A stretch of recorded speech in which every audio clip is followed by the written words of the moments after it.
Uha, det blev 1-0. Viborg, det er ganske fortjent. Sats, det blev 2 mål i hjemmekampen mod Horsens. Her klipper han Viborg i front.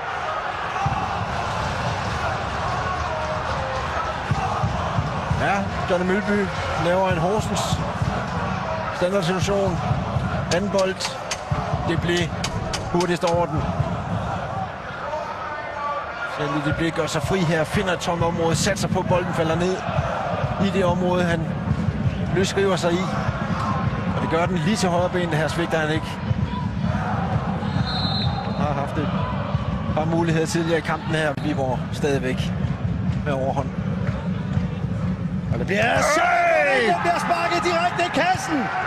Sivbæk. Og 2-0 til Viborg. Og så er der Manlove på sidelinjen.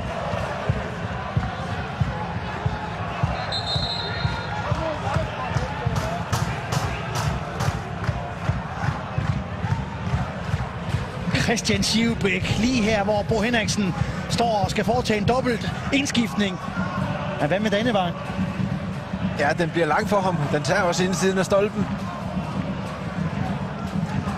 Men det er altså fint eksekveret, det her dejlige køl på indersiden af stangen. Den er altså svær for en keeper, men står altså midt i målet.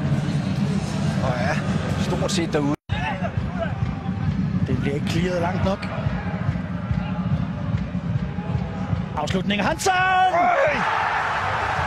Og så er spændingen tilbage på Kassa Arena. Hattur Hansen involveret ikke så meget i dag.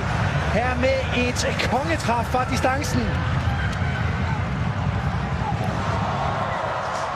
Wow, en fodboldkamp er tilbage nu. Netop det her højre ben fra Hansen har så dejlig en sparkteknik. Stående spark. Peter Friis ser den sent, når ikke derud. Dejligt stående aftræk bliver den rettet af. Og det er en vattet clearing fra Pallesen lige ude i minefeltet. Det giver muligheden for, at de kan sparke på den her. Ja, og den